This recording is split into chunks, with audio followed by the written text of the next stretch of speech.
Himalayan चोटी जितने बड़े तो नहीं हैं ये पहाड़, लेकिन घूमने की एक अच्छी खासी जगह हो सकती है।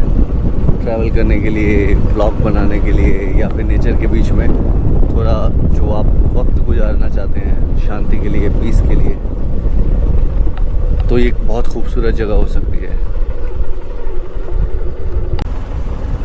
यहाँ पे पीछे बोर्ड लगा हुआ था पैंथर विचरण क्षेत्र। तो जो पैंथर है वो यहाँ से गुजरते हैं। ये घाटी उन्हीं की है। कंजर्वेशन, शाकंभरी कंजर्वेशन रिजर्व के अंदर आता है ये पूरा एरिया। हालांकि हमने जहाँ पर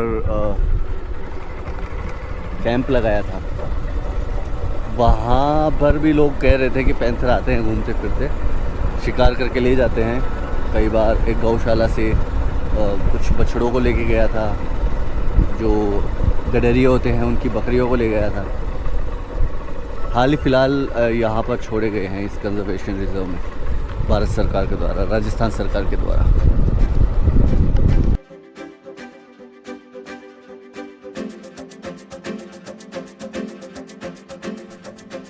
मानो या ना मानो, लेकिन अरावली हमारी धरती की सबसे पुरानी पर्वत श्रृंखलाओं में से एक है, हिमालय रेंज से भी पुरानी। और यहाँ घूमना ही अपने आप में एक बात है। शहर की लाइफ में जीना तो एक जैसा सा है, लेकिन यहाँ की वो भी इतनी पुरानी प्रकृति खूबसूरती के बीच एक अनोखा अनुभव रहता है। अगर मैं बॉटनी का साइंटिस्ट होता तो यहाँ की सबसे पुरानी वनस्पति को जरूर देखता।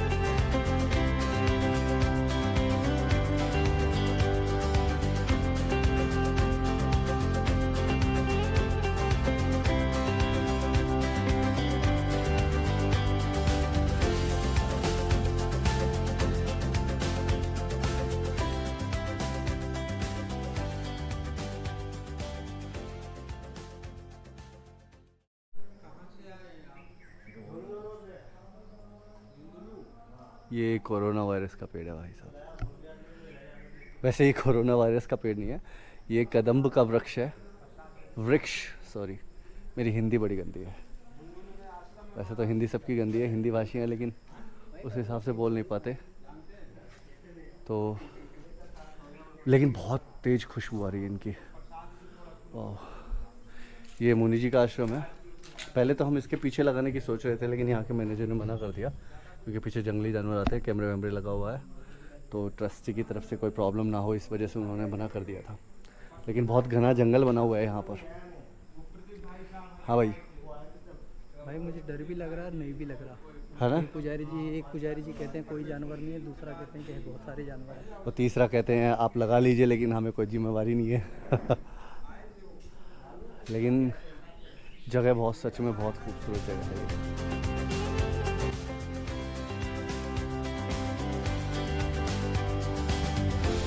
अरावली की ये पहाड़ियाँ सच में बहुत खूबसूरत पहाड़ियाँ हैं, जितना देखो मन ही नहीं भरता।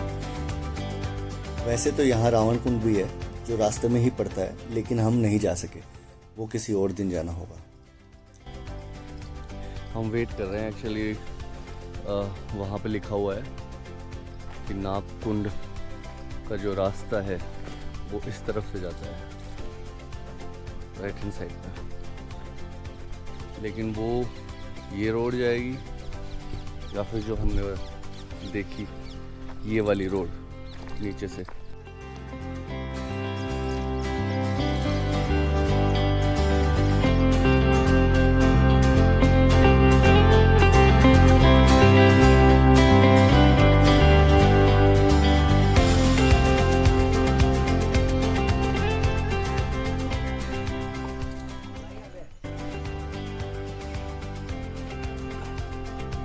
और ये नागकुंड का हिस्सा है। मंदिर बहुत पुराना है, फिलहाल नहाने के लिए नहीं है क्योंकि बहुत गंदा हो रखा है।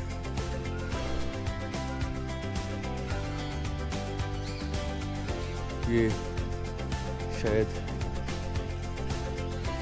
मंदिर है।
नागकुंड से करीब 9 बजकर हम टपकेश्वर महादेव की तरफ गए, जो यहाँ से सिर्फ आधा घंटा की दूरी पर था।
यहाँ हमने शिवलिंग का जलाभिषेक किया।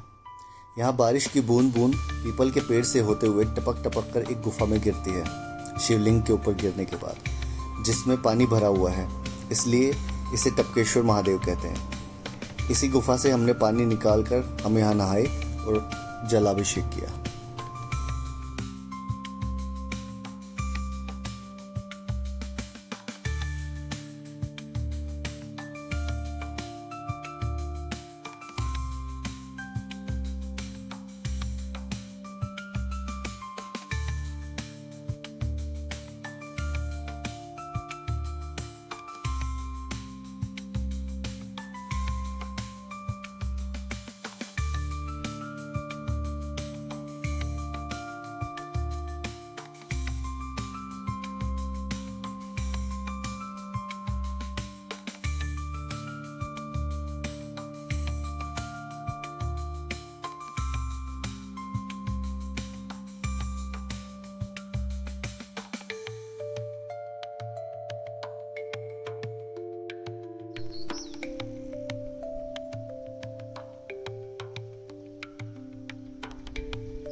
टपकेश्वर महादेव की पहाड़ी से नीचे उतरकर हमने थोड़ा स्नैक्स वगैरह खाया और चाय पी, और इसके बाद में हम घर को निकल लिए।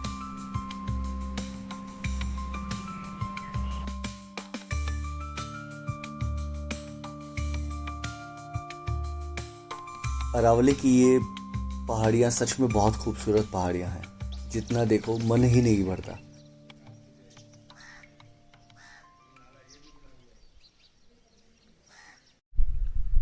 हमारा मोटिव घूमना फिरना नहीं है, हमारा मोटिव है प्रकृति के बीच जाकर रहना, क्योंकि वहाँ हमें अपनापन सा लगता है।